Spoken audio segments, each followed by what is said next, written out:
જય મા ખોડિયાર, જય સિયારામ, જય શ્રી કૃષ્ણ. હું પથિક ધ ટ્રાવેલર મારી યુટ્યુબ ચેનલમાં આપનું હાર્દિક સ્વાગત કરું છું. આજે શ્રીમદ ભગવદ્ ગીતાનો 13મો અધ્યાય ક્ષેત્ર વિભાગ યોગ એની વાત કરીશું. હું એનું વાંચન કરીશ. તો શ્લોક એક છે કે શ્રી ભગવાન બોલ્યા કે હે કૌંતેય, આ દેહ ક્ષેત્ર કહેવાય છે અને તેને જાણે છે તે તત્વજ્ઞ મનુષ્ય ક્ષેત્રજ્ઞ કહેવાય છે. એટલે કે આપણું જે શરીર છે એને ક્ષેત્ર કહેવાય છે અને જે તત્વજ્ઞ એ એને જાણે છે આપણા દેહને એને ક્ષેત્રજ્ઞ કહેવાય છે. હે ભારત, સર્વ ક્ષેત્રોમાં જે ક્ષેત્રયજ્ઞ છે તે પણ હું જ છું એમ સમજ. ક્ષેત્ર અને ક્ષેત્રજ્ઞનું જે જ્ઞાન છે તે શ્રેષ્ઠ જ્ઞાન છે તેવો મારો મત છે. ક્ષેત્ર શું અને એનું સ્વરૂપ શું, તેના વિકારો કયા અને તે ક્યાંથી આવે છે, અને ક્ષેત્રજ્ઞ કોણ છે, તેની શક્તિઓ શી, તે ક્ષેત્ર તથા ક્ષેત્રજ્ઞના સ્વરૂપને મારી પાસેથી ટૂંકમાં સાંભળ.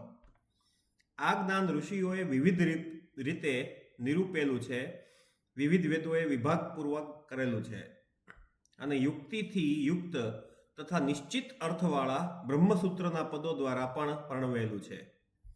પંચમહાભૂત, અહંકાર, બુદ્ધિ, મહત્તત્વ, 10 ઇન્દ્રિયો એટલે કે 10 ઇન્દ્રિયાસ, 10 ઇન્દ્રિયો, મન અને ક્ષેત્રાદિક જ્ઞાનેન્દ્રિયોના શબ્દાદિક 5 વિષયો, વાણી આદિ 5 કર્મેન્દ્રિયોના 5 વિષયો, ઈચ્છા, દ્વેષ, સુખ દુઃખ, સંધાત, ચેતના, ધૈર્ય, આ વિકારોથી યુક્ત આ ક્ષેત્ર દેહ છે તે મેં ટૂંકમાં કહ્યું. અમાનીપણું, અદંભીપણું, અહિંસા, ક્ષમા, સરળતા, આચાર્યની ઉપાસના, પવિત્રતા, એકનિષ્ઠા અને આત્મસંયમ, ઇન્દ્રિયાદિ વિષયોમાં વૈરાગ્ય તેમજ અહંકાર રહિતપણું, જન્મ મૃત્યુ જરા વ્યાધિ તથા દુઃખો પ્રત્યેના દોષો જોવા, પુત્ર સ્ત્રી ઘર વગેરે પદાર્થમાં પ્રીતિનો અભાવ, અહમ મમતાનો અભાવ અને ઇષ્ટની તથા અનિષ્ટની પ્રાપ્તિમાં સદા સમાન ભાવ રાખવો, મારામાં અનન્ય ભાવથી નિર્દોષ ભક્તિ હોવી, એકાંતવાસ પર પ્રેમ અને લોક સમુદાયમાં રહેવા પ્રત્યે અપ્રીતિ હોવી, અધ્યાત્મ જ્ઞાનમાં નિષ્ઠા રાખવી, તત્વજ્ઞાનનો વિચાર કરવો એ જ્ઞાન કહેવાય છે. આનાથી વિરુદ્ધ જે છે તેને અજ્ઞાન કહેવાય છે. જે જાણવા યોગ્ય છે, જેને જાણવાથી જીવને મોક્ષ મળે છે, તે વિશે હવે હું તને કહું છું કે તે અનાદિ સર્વોત્કૃષ્ટ બ્રહ્મને સત પણ કહી શકાય તેમ નથી અને અસત પણ કહી શકાય તેમ નથી. તેને સર્વ તરફ હાથ, પગ, નેત્ર, શિર, મુખ અને કાન છે અને એવા સર્વજ્ઞ શક્તિમાન રૂપે આ લોકમાં ચરાચર જગતમાં તે સર્વત્ર વ્યાપેલું છે. તે સર્વ ઇન્દ્રિયોનું જ્ઞાન કરાવનાર હોવા છતાં સર્વ ઇન્દ્રિયોથી રહિત છે.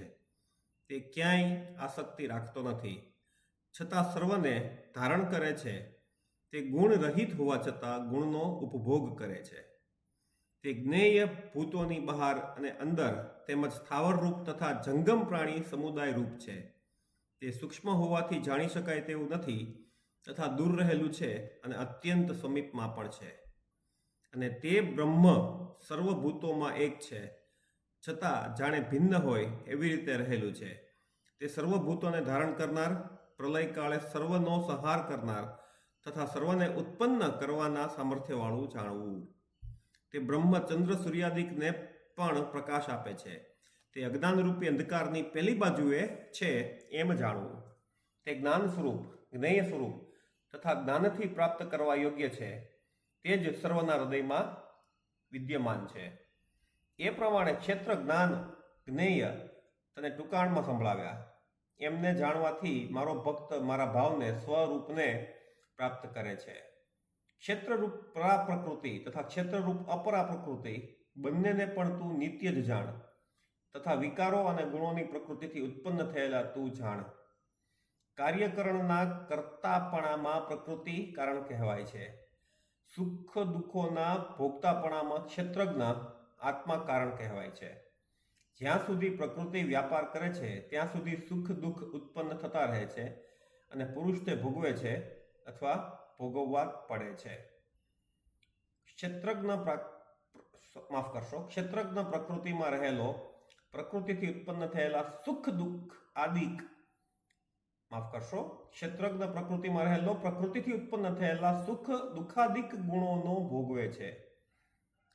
એ પુરુષના નારી નરસી યોનિમાં જન્મનું કારણ ગુણનો સંગત છે. આ દેહમાં સર્વ ભિન્ન પુરુષ, સાક્ષી અને અનુમતિ આપનારો ભર્તા અને ભોગતા, મહેશ્વર અને પરમાત્મા એ નામ વડે પણ કહ્યો છે. જે ઉપરોક્ત પ્રકારે ક્ષેત્રયજ્ઞને સર્વ વિકારો રહિત પ્રકૃતિને જાણે છે, તે સર્વ પ્રકારે વર્તતો હોવા છતાં ફરીથી જન્મ પામતો નથી.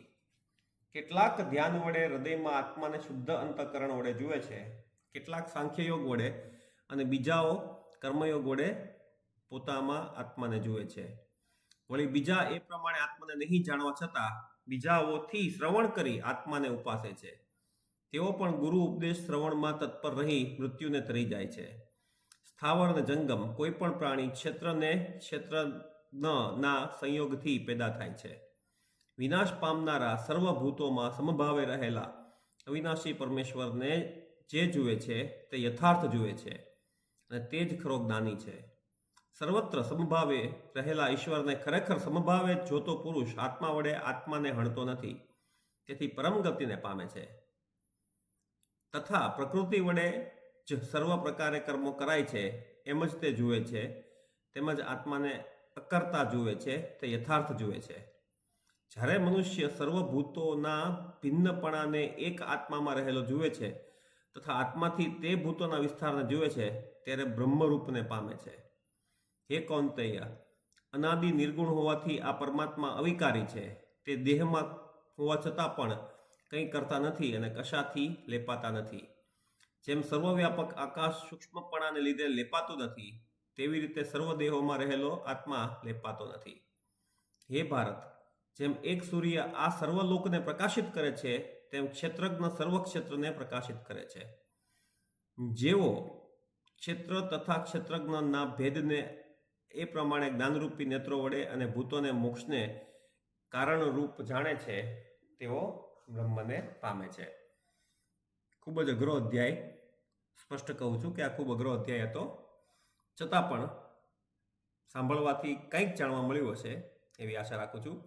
આવા અધ્યાય સાથે જો ભવિષ્યમાં તમારે ડીલ કરવાનું થાય તો એની કોઈ સારા ઓથરની કોમેન્ટ્રી વાંચવી જોઈએ, એવું મારું માનવું છે. તમે સાંભળ્યો મને એ બદલ ખૂબ ખૂબ આભાર. જય શ્રી કૃષ્ણ, જય સિયારામ, શુભરાત્રી.